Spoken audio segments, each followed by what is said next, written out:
Julie Gaillet, c'est quelqu'un d'autre que je connaissais pas. Julie Gaillet, le nom Julie Gaillet, je connaissais, mais le visage, je connaissais pas. Ben, Julie Gaillet, you know who she is? Oh, you do know who she is. Oh, good work. Who is she? Hein? Grâce à moi. Ah, tu l'as, parce que t'as déjà vu le... Ah, ok, d'accord. Super.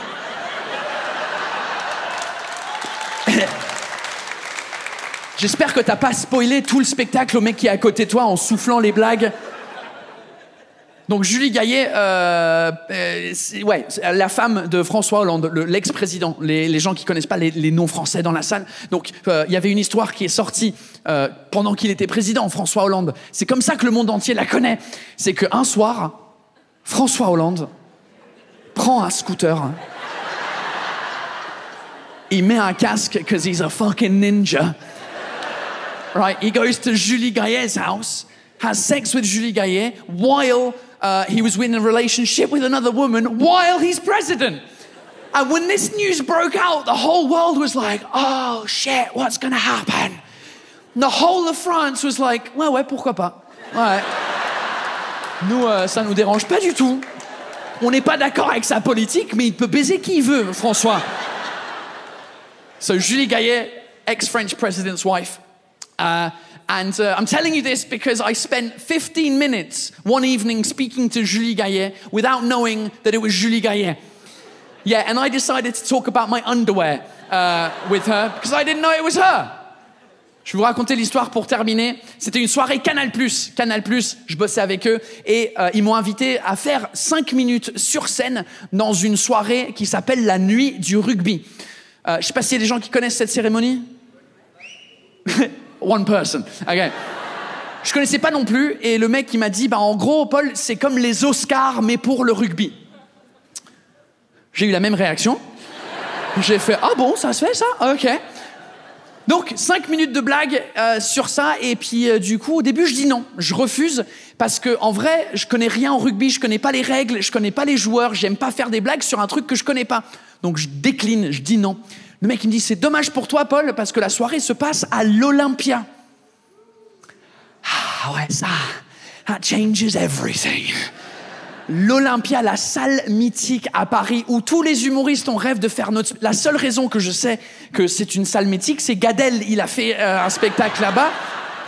Donc je suis obligé de dire oui, c'est une salle mythique. Donc je dis ok, par contre, j'ai pas de blague, donne-moi des idées. Il me dit, Paul, t'es anglais, fais des blagues sur le crunch. Et moi, je réponds, le petit déjeuner? Et il me fait, Paul, mais t'es vraiment con, en fait. Je dis, ouais, je connaissais pas que le match Angleterre-France en rugby, ça s'appelle le crunch. Mais je me dis, bonne première blague, breakfast crunch, great, rugby, ha ha ha. J'écris 5 minutes pour jouer à l'Olympia, salle mythique. J'arrive le soir de la représentation avec une énorme valise, parce que après la cérémonie, il faut que je parte en Chine pour faire une tournée d'1 mois pour les Français qui habitent en Chine. 1 mois de tournée, grosse valise, je pose ça dans une loge commune où il y a les affaires de plein de monde, et là je me prépare mentalement pour jouer à l'Olympia. Donc là je m'énerve backstage, I'm like, come on Paul, get the energy up, this is going to be amazing, it's the Olympia, this is really important, if it goes well, your career is going to go crazy, it's going to be unbelievable, come on Paul, it's the Olympia, what are the jokes? Breakfast, brunch, crunch, rugby, ha ha ha, let's go. I'm drinking beers backstage to get the energy. I'm like, come on Paul, it's gonna be fucking great. On appelle, faites du bruit pour Paul Taylor. Ah, je sors sur scène, le public, ah, je fais ma première blague. Silence total. Oh, là, j'étais pas inquiet, j'étais pas à l'aise.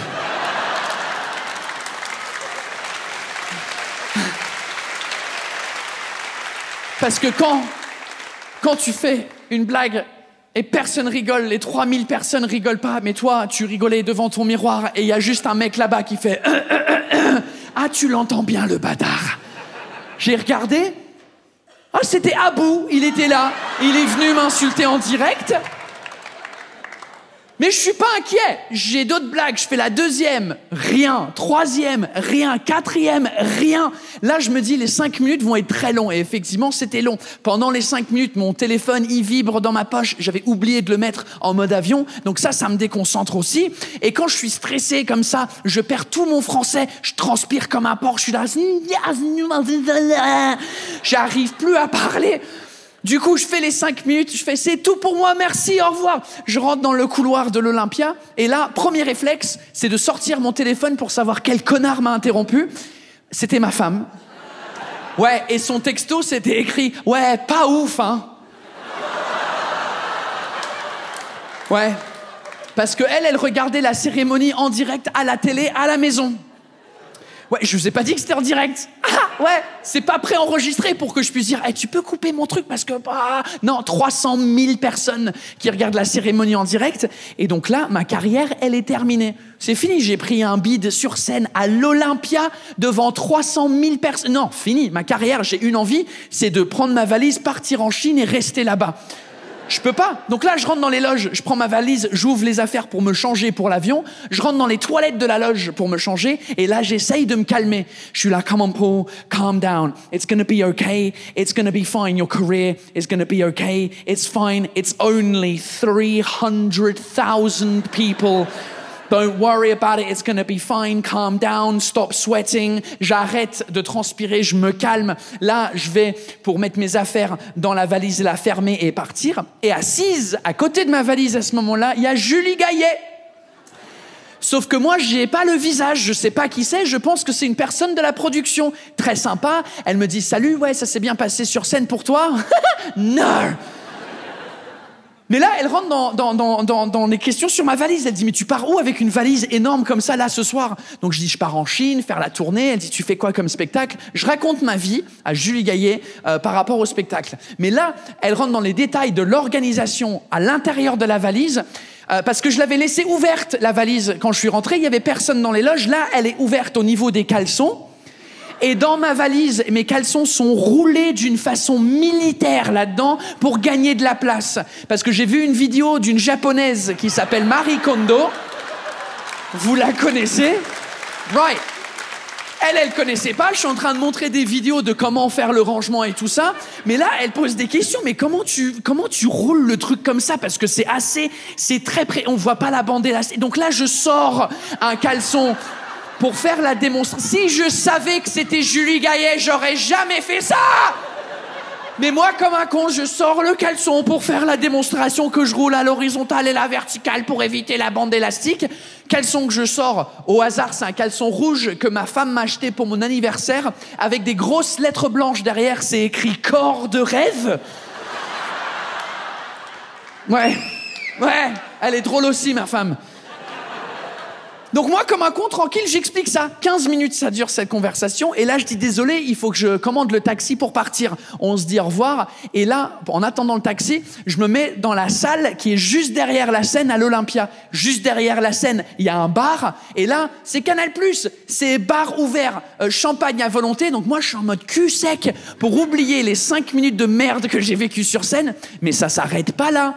Parce qu'en backstage, il y a des télés qui retransmettent ce qui se passe sur scène pour qu'on puisse profiter de la cérémonie. Ouais.